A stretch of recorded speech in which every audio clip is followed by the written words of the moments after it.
या तो ये जो राजनीतिक लोग हैं ये सोच रहे होंगे भाई ये प्रधानमंत्री आवास योजना केंद्र की है, राज्य के जो लोग हैं मुसलमानों को नहीं देंगे तो मुसलमान से नाराज हो जाएंगे, या फिर ये लेके सोच रहे भाई अपने इनको लाभ नहीं देंगे। तो ये मुद्दा भी हमारा है। दूसरा सर एक विद्यालयों को लेके है, तो विद्यालय बहुत सारे खुल गए इस सरकार में, काफी विद्यालयों को कर्मोन्नत भी कर दिया, लेकिन शिक्षक के जो है ना है ही नहीं। हाजी वाले बेंच को ले लो, चाहे कोलायत को ले लो, क्षेत्र में जाते हैं, ग्रामीण क्षेत्र में जाते हैं तो अगर 10 का स्टाफ, क्रिकेट है 10 का स्टाफ, मौके पे दो स्टाफ है, एक प्रधानाध्यापक है और एक लिपिक है। लिपिक की ड्यूटी कभी इस स्कूल में कभी उस स्कूल में, तो शिक्षा को लेकर भी हालात बहुत खराब है हमारे यहाँ। उसके बाद में सर मदरसे को लेकर है, मदरसों में यहाँ पंजीयन बहुत सारे मदरसे हो रखे हैं, पिछले भी बीजेपी के कार्यकाल में पंजीयन हुए थे, उनको आज तक एक भी अध्यापक नहीं लगाया। मदरसों में जब अध्यापक ही नहीं लगाएंगे तो मदरसा बोर्ड किस लिए बना रखा है, खत्म कर दो मदरसा बोर्ड को, क्यों नाम लगा रखा है मदरसा बोर्ड का। तीसरा सर है सोलर प्लांट, हमारा इधर बीकानेर जिले में हब बनने जा रहा है। सोलर प्लांट का जो हब बन रहा है वो हब बनने से पहले वहां का सर्वे होना चाहिए कि इसमें पेड़ पौधे कितने हैं। पेड़ पौधों को खत्म किया जा रहा है, कोई भी सरकार, ना तो केंद्र सरकार देख रही है ना राज्य सरकार देख रही है, दोनों जो है ना पेड़ पौधों पे कितना नुकसान हुआ उसका कोई आकलन नहीं है। पेड़ पौधे काट के सारा डेजर्ट एरिया जो है ना उसमें पूरा खराब कर दिया। अब यहाँ सांस लेने में तकलीफ होने लग जाएगी थोड़े दिन बाद में, तो ये पेड़ पौधे सारे खत्म हो जाएंगे। उसके बाद में आगामी मुद्दा हमारा ये है, प्राइवेट कंपनियों के द्वारा ऋण महिलाओं को दिए जा रहे हैं। गाँव ग्रामीण क्षेत्र में 7 दिन का लोन, 7 दिन के बाद में पैसे कहाँ से आएंगे। ये प्राइवेट कंपनियां बना के और कंपनियों वाले महिलाओं को जो ऋण देते हैं उससे क्या करप्शन बढ़ रहा है। महिला जब टाइम पे पैसा नहीं देगी तो फिर वो महिला जो पैसा लेना आता है उसके बाद कहती भैया इस बार हमारी किस्त रोको, तो इस तरह से ये भी नुकसान हो रहा है और डबल ब्याज लग रहा है। ये भी हमारा एक बहुत बड़ा मुद्दा है सर। धन्यवाद।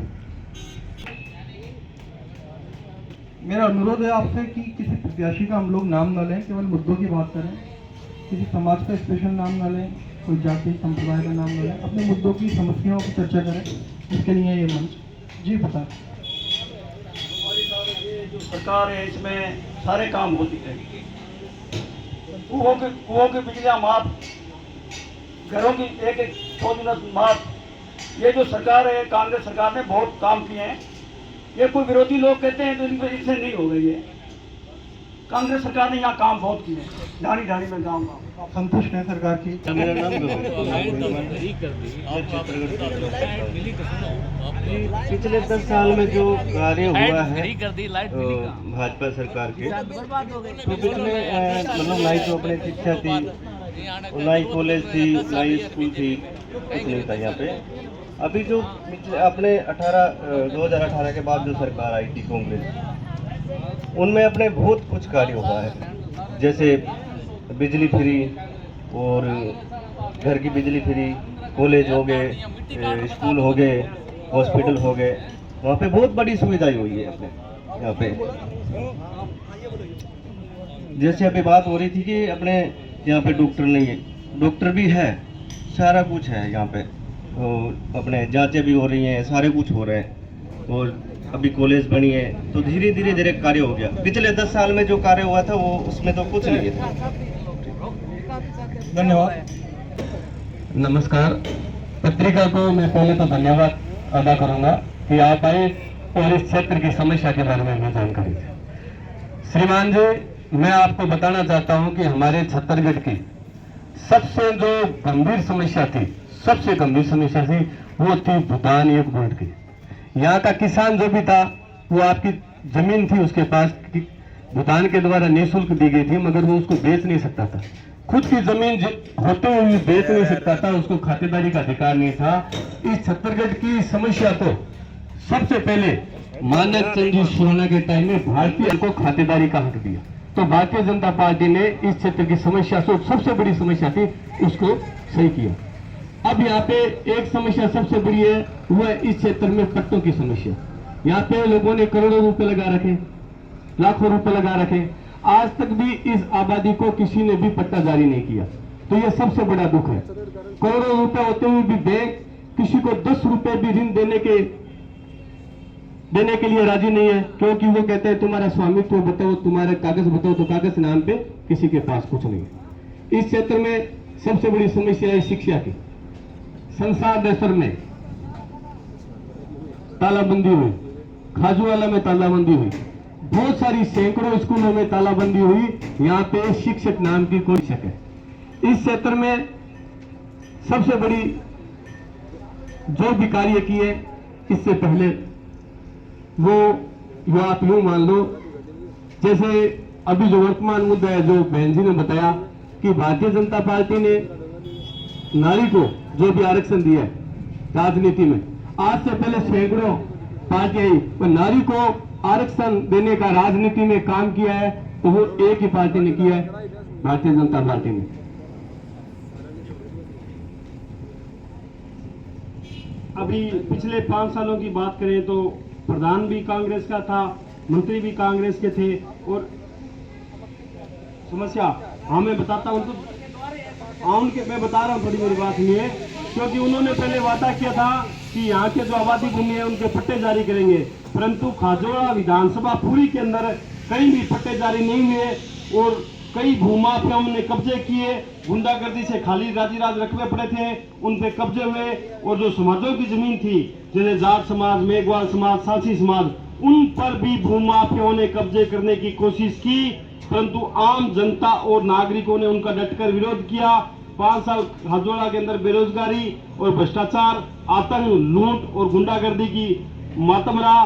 तो यहाँ की मुख्य समस्या तो यही है, तो यहाँ के लोगों को पट्टे दिए जाए और एक छतड़ थी उसको पंचायत समिति बनाया जाए, क्योंकि ये घोषणा हुई थी और घोषणा होने के बाद भी छतड़ पंचायत समिति नहीं बनी।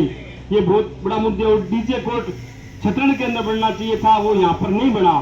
तो ये छतड़ का मैं मानता हूँ कि यहाँ के जनप्रतिनिधियों का या यहाँ के लोगों का ये बहुत ही बड़ा दुर्भाग्य रहा कि ऐसे जनप्रतिनिधि होने के बाद भी यहाँ पर विकास नहीं हुआ। जितना आज छतड़ बी क्लास की मंडी है और यहाँ पर करोड़ों रुपए का जो राजस्व है, यहाँ जो भूमि है यहाँ करोड़ों रुपए का राजस्व राज्य सरकार को प्राप्त हो सकता है, परंतु बी क्लास मंडी अनूपगढ़ से बड़ी मंडी आज के दिन ऑन रिकॉर्डेड छतरगढ़ के अंदर है। खाजोड़ा से बड़ी मंडी छतरगढ़ है और लूनकंसर से बड़ी मंडी छतरगढ़ है, ठीक है। फिर भी यहाँ पर इतनी विस्थापित नहीं। अब देखो अनाज मंडी है, उसका भी पूर्ण रूप से विकास में सिर्फ 30-35 दुकानें वही अलॉटमेंट है, उसके बाद दुकानें खाली पड़ी है, कोई अलॉटमेंट नहीं है। यहाँ से 4 से 5 बाद में डेवलपमेंट हुआ था, वहाँ की मंडी यहाँ से अच्छी बन गई, परंतु यहाँ पर कोई ध्यान नहीं दे रहा। बी क्लास मंडी होते हुए यहाँ पे कोई भी मूलभूत समस्या नहीं है।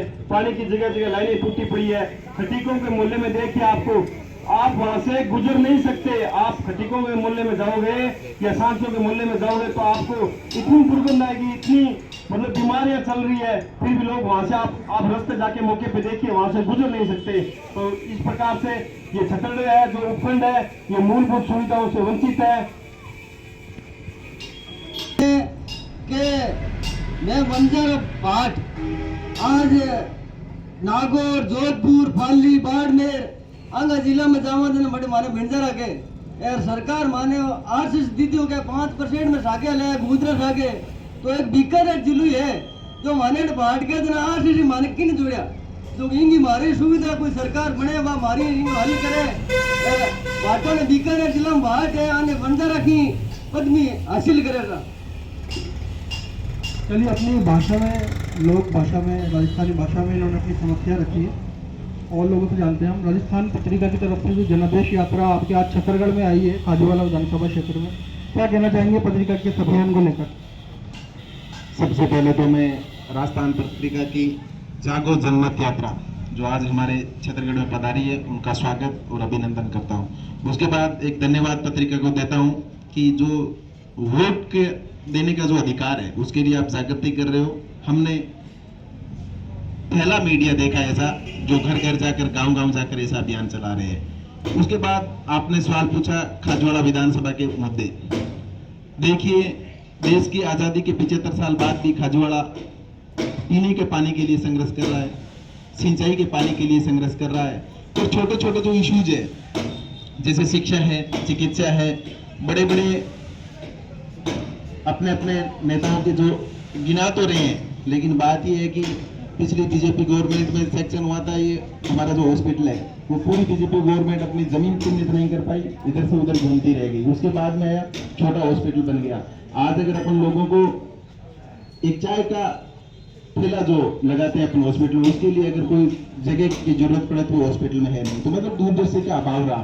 उसके बाद मैं आपको कहना चाहता हूँ कि देश की आबादी 80% आबादी है वो खेती पे निर्भर करती है, और अगर किसान को बिजली और पानी, अगर ऐसा नियम बना दिया जाए कि प्रत्येक खेत को हम बिजली देंगे, प्रत्येक खेत को हम पानी देंगे, तो बाकी जो इश्यूज है वो किसान हमेशा, चाहे किसी भी कौम का वो मेहनत कश रहता है, वो बाकी सारे इश्यूज अपने आप क्लियर कर लेगा। 1970 में जो छत्तीसगढ़ था, जिले लेवल का ऑफिस था 1970 में छत्तीसगढ़, अपना डीएफ ऑफिस यहाँ था, एग्रीकल्चर का एडी ऑफिस यहाँ था, लेकिन समय के साथ साथ जो भी जनप्रतिनिधि आते गए, छत्तीसगढ़ की जनता ने उनको वोट दिए विकास के लिए, लेकिन उन्होंने काम छत्तीसगढ़ को लूटने का ही किया। पीछे पंचायत समिति बननी थी छत्तीसगढ़, और हम लोगों को शुभकामना भी देके गए थे माननीय कैबिनेट मंत्री राजस्थान सरकार, हम सारे लोग खुशी की हुए थे, लेकिन एक्चुअली राजनीतिक परिस्थितियों के साथ शोषण किया गया छत्तीसगढ़ का, और वो जाके पुगल बन गई। हमारी किस्मत अच्छी थी, हमारे लोगों का मेहनत था कि हम लोगों को एक बहुत बड़ा मुद्दा जो अभी जिले वाला मुद्दा था, और मैं मानता हूं अधिकतर आबादी उस पर वोट कर रही है, कोई माने या न माने, वो हमें बिना मांगे हमें नोटगढ़ में डाला गया, तो उसका ही आज विरोध है।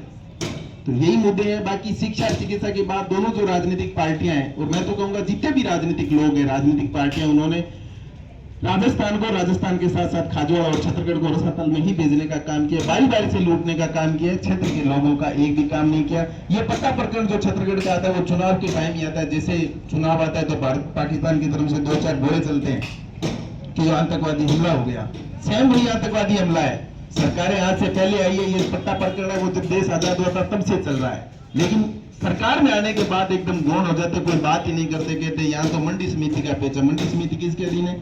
राजस्थान सरकार के अधीन है। भुगतान किसके? आपके राजस्व डिपार्टमेंट का इश्यू है। एक टेबल टॉकिंग का अभाव है, लेकिन जो यहाँ से चुन के जाते हैं उनको फिर बड़े बड़े 1000, 2000, 5000 करोड़ का मालिक बनना होता है। यहाँ से लोगों से क्या मिलेगा? कुछ नहीं मिलेगा, छोटा मोटा विरोध भी होगा। तो सबको यहाँ से जाके 1000, 2000, 5000 करोड़ के मालिक बनने के लिए लड़ते हैं, या जनता के लिए कोई नहीं लड़ता। और जनता भी होती है उनके साथ भावुकता में बह जाती है, भावुकता में आके वोट कर जाती है। तो यही मुद्दे हैं। शिक्षा, अगर शिक्षा बढ़ गई, मैं मानता हूँ शिक्षित आदमी मुद्दों पे बात करेगा, और यही यहाँ के सारे प्रतिनिधि, तमाम प्रतिनिधियों को मैं कहूंगा कि वही लोग ये चाहते हैं कि शिक्षित न हो। अगर शिक्षित होंगे तो बहकाव में नहीं आएंगे, मुद्दों पे वोट करेंगे, मुद्दों पे वोट करेंगे तो हमारी छुट्टी हो जाएगी। धन्यवाद। बहुत अच्छी बात कही आपने कि मुद्दों पर वोटिंग होनी चाहिए। जो व्यक्ति हमारी समस्याओं की बात कर रहा है उस पर वोटिंग होना चाहिए। जी, हम इधर आते हैं। मैं एक महिला भी कुछ कहना चाहती हूँ जी।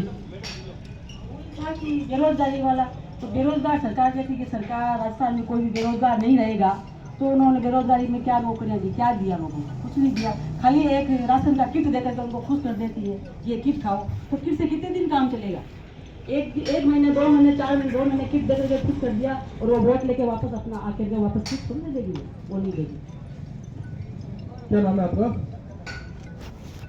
आप बहुत बहुत धन्यवाद। आप जो इस 4 साल में काम हुए इस क्षेत्र में, पिछले 70 साल में नहीं हुए। सब चीज़, बिजली, पानी, शिक्षा, हर चीज़ में बहुत काम है, बहुत काम है। और फिर भी हम लोग उम्मीद रखते हैं कि आगे भी हमारे पास बोलेंगे। 5 साल में कोई कमी नहीं रखी, राजस्थान सरकार ने भी की कुछ इसमें जो हमारे क्षेत्र के विधेयक थे उसमें कोई कमी नहीं रखी, सब काम है। धन्यवाद। बहुत अच्छी बात है, विधायक से आप संतुष्ट हैं, काम से संतुष्ट हैं सरकार से। आप क्या चाहते हैं, नई सरकार से क्या अपेक्षा रखते हैं आप? सरकार से हमें यही उम्मीद रखते हैं कि दोबारा सरकार रिपीट होए, और मुख्यमंत्री मुद्दे क्या है अब और बदलाव क्या चाहते हैं? मुद्दे हमारे होंगे, बिजली फ्री है, सब चीज़ फ्री है। चलिए, बहुत अच्छा है, हमारे लिए सब कुछ किया उसमें, पानी भी मिलता है, बिजली भी मिलती है, जो हमारा पैसा मिलता है सबके ऊपर वो कामयाब। हमारे को ऐसी सरकार चाहिए। संक्षेप में बिल्कुल अपनी बात करें। रोजगार को लेकर अभी कह रहे थे कि राजस्थान सरकार ने कितना रोजगार दिया है, तो अभी 5 साल का जो कार्यकाल उसमें 2 साल तो कोरोना में चले गए, और 3 साल का जो कार्यकाल राजस्थान सरकार का वो उठा के देख लीजिए, 1.5 लाख नौकरियाँ दी युवाओं को, यहाँ पर आप खुद देख लीजिए। और सेंट्रल सरकार जो 15 साल से पीछे से सेंट्रल सरकार जो जिस दल की बनी हुई है, उन्होंने 2 करोड़ नौकरियों का जो झांसा दिया था, उनमें कितनी नौकरियां दी, आप आकलन कर लीजिए और आंकड़ा देख लीजिए। तो जनसभा में करीब सभी लोगों ने अपनी बात रखी। और भी कोई कुछ कहना चाहते हैं? जैसे युवा संक्षेप में अपनी बात। मैं सर कहना चाह रहा था कि ये कह रहे थे कि बिजली में जो सुविधाएं नहीं हुई, मैं ये कहना चाहता हूँ छत्तीसगढ़ सिटी के अंदर एक ट्रांसफार्मर का तो इलेक्ट्रिसिटी कनेक्शन का लाइट चालू करते थे तो सिटी में लाइट कट जाती थी। आज इस सरकार के अंदर एक बड़ा 5 केंद्र का ट्रांसफार्मर रखा गया है, खारवाड़ी नया जीसस बनाया है, शेरपुरा नया जीसस बनाया है, 465 मंडी में एक नया जीसस बनाया है, 18 केंद्र एक नया ट्रांसफार्मर रखा गया है, 65 में एक ट्रांसफार्मर का एक और रखा गया है, बंडी में बना है, लून का बना है, ठीक है। इसके अलावा महानीपुरा अन्य कम से कम 16 से 17 नए जीसस इस कार्यकाल के अंदर बने हैं और 465 में एक प्रतिष्ठा नए जीसस बना है और 100 यूनिट बिजली घर की और 2000 यूनिट किसानों की बिजली फ्री हुई है। ठीक। और इधर से हमारे कोई युवा साथी बोलना चाहिए? ये बॉर्डर इलाका है और यहाँ से बीकानेर 85 किलोमीटर है। सिर्फ महिला कॉलेज बीकानेर में ही है, यहाँ छतरगढ़ में महिला कॉलेज नहीं है। राजस्थान में काफ़ी खुली है, यहाँ पे महिला कॉलेज की विशेष आवश्यकता है। 1 नंबर बात। 2 नंबर बात, यहाँ पर पंचायत समिति होनी चाहिए। 3 नंबर बात, यहाँ पर नगर पालिका होनी चाहिए, क्योंकि यहाँ की आबादी है जो नगर पालिका के अनुसार मैच करती है और इतनी जनसंख्या में नगर पालिकाएं बन गई। अगर नगर पालिकाएं बनेगी तो यहाँ साफ सफाई होगी, बीमारियां नहीं फैलेगी। धन्यवाद सर। बहुत अच्छे तरीके से आपने अपनी समस्या रखी, पॉइंट पर बात किया आपने। ये चलो